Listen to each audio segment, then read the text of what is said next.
윤석열 정부가 물론 이제 정치적인 초보시고 이러다 보니까 이제 여러 가지 실수들이 있고 문제가 있다고 하는데 저는 윤석열 정부의 이제 가장 큰 문제가 뭐냐면 국민들 앞에 약속을 한 것과 실천을 하는 것 간의 괴리가 굉장히 크다는 거야.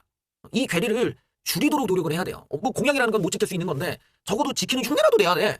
근데 윤석열 정부는 이게 극단적으로 굉장히 심하게 벌어져 버려. 그리고 이 간극을 갖다가 전혀 인지 능력이 없는 강경파로 그냥 채워놓고 있거든. 근데 이게 그렇게 안 보이는 사람들한테는 되게 화가 나는 일일 수 있단 말이죠. 오늘 어떤 발표가 있었습니다. 윤석열 정부에 대한 어마어마한 성토와 배신감을 느끼는 사람도 많이 늘어날 법한 그런 이야기입니다. 승만개 전에 동의를 받아라. 정부에서는 폭행 협박이 없어도 강간죄를 성립시키겠다. 여성가족부가 양성평등 계획을 세웠는데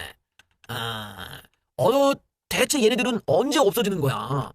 왜 없어진다는 애들이 건방지게 지들이 뭔데 발표를 하고 있냐고.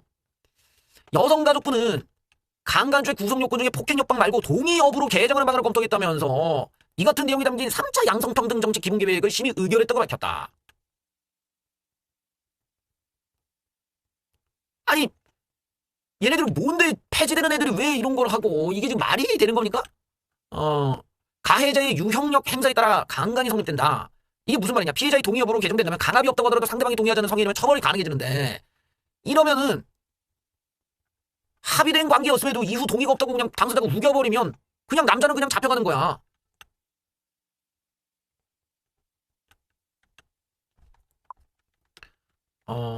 이 대목에서 지금 윤석열 정부가 두 가지 문제가 있어요. 하나는 여성가족부를 폐지한다는 이 약속을 윤석열 대통령이 직접 했고 이게 되게 히트를 한 홍보가 굉장히 잘 된 거잖아요. 그때 당시에 이런 그 반페미니즘 이슈를 끌고 왔던 게 뭐 이준석 계열 쪽인데 그거를 윤석열 대통령이 갖고 오고 그거를 윤석열식으로 표현하는 거야. 여가부 폐지로 이 5글자로 딱 히트를 시키고 그러면서 젊은 남자들이 어마어마하게 윤석열 대통령을 지지해 준 거 아니에요. 박근혜 대통령 그다음에 그다음 뭐 문재인 때랑 비교했을 때 남성들 20대 남성들의 우파 지지율이 급속도로 올라가는 데는 바로 이 여가부 폐지 즉 반페미니즘에 대한 대표성을 윤석열 대통령이 보여주었기 때문이거든.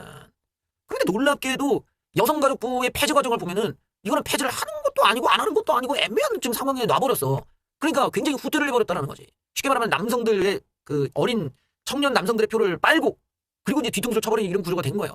여성가족부가 폐지된 게 아니라 오히려 예산이 더 늘어났고 여성가족부의 힘이 입김이 더 커지고 여성가족부가 지금 완전히 말도 안 되는 무리수를 던져버렸단 말이야. 그런데 여기서 윤석열 대통령이 말리질 않고 정부에서도 말리질 않고 우파 어느 정치인도 이걸 말리질 않는다면 되게 이상하게 흘러가는 거거든. 이런 부분에서 지금 윤석열 대통령에 대한 어떤 기대했던 것들이 이제 하나둘씩 이제 실망으로 바뀔 수가 있는 여지가 있는 거죠. 특히 이거는 20대 남성들, 30대 남성들에게 굉장히 예민할 수밖에 없는 문제야. 왜냐면 그들에게는 일상적 공포감을 주는 거거든. 아니 여자가 나는 동의 안 했다고만 하면 그냥 끝나버릴 수가 있고 이런 식이면 당장에 안 그래도 출산율도 낮고 뭐 결혼 혼인율도 못하고 애들이 연애 자체를 안 해 잡혀갈까봐. 그런 상황에서 이런 말도 안 되는 법을 왜 넣으냐. 이게 꼴패미들 때문에 그런 거 아닙니까. 그 꼴패미들이 지들이 연애를 못하니까 정상적인 남녀도 연애를 하지 말라고 이런 개같은 짓거리를 하고 있단 말이야. 그거를 정부가 그냥 방관하고 있는 거야. 그래놓고 출산율이 늘길 바라지. 내가 볼 때는 저딴 법을 얘기할 거면은 여자들 내숭 위반법도 내숭 금지법도 나와야 돼. 남자들한테 저런 식으로 책임을 전갈 거면 여자들도 내숭 금지법 해갖고 내숭 부리는 여자 죄다 징역 1년씩 때려버려야 돼. 때려버려야 돼. 내숭도 불법으로 하고 그냥 이거는 문제야 이거는. 그리고 저런 법의 문제가 뭐냐면 예를 들어 여자는 동의하지 않았어. 뭐 남편이 막 뭐야 그 뭐 의무 방어전을 해야 돼. 마누라 갑자기 여보 나 씻고 올게 이러고 왜 씻어 왜 아이 씻고 온다고. 남편은 원치 않았어. 근데 마누라가 그냥 억지로 씻고 와가지고 그냥 덮쳤어. 잡아가야 돼. 둘이 연애하는데 오빠가 오늘 바빠서 힘들어.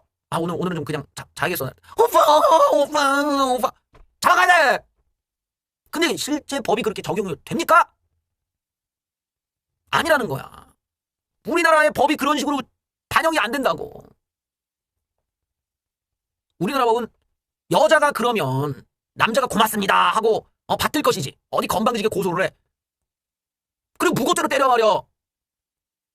저런 악법들, 저런 말도 안 되고 인간의 자유를 제한시키고 인간의 삶을 개혁하려고 하는 저건 자유와 반대로 가는 거 아닙니까? 그런데도 불구하고 이게 윤석열 정부에서 나왔다고 얘기고 심지어 없어진다는 여가부의 입에 이 주둥이에서 이게 나왔다라는 게 이게 아직 우파 정부에서 이런 꼴패미들이 이게 드글드글거린다라는 이런 게야말로 진짜 우파 이념에 대한 내부 총질이고 우파 이념에 대해 똥을 뿌리는 행위가 아니고 뭐란 말입니까?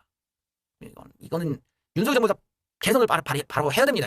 이거는 용납이 안 되는 거고 바꿔야 됩니다. 이거. 여가부를 왜 없애버려야 되는지 여가부란 곳에 왜 예산을 주면 안 되는지 아주 쓰잘데기 없는 것들로 우리나라 국민들끼리 갈등만 만들고 남녀 사이를 멀리 만드는 이런 꼴패미적인 잘못된 사고방식 없애버려야 됩니다. 그러면 여가부가 완전히 폐지해야 되는데 지금 윤석열 정부에서 너무 많은 예산을 주면서 얘네들이 지금 막 나가고 있습니다.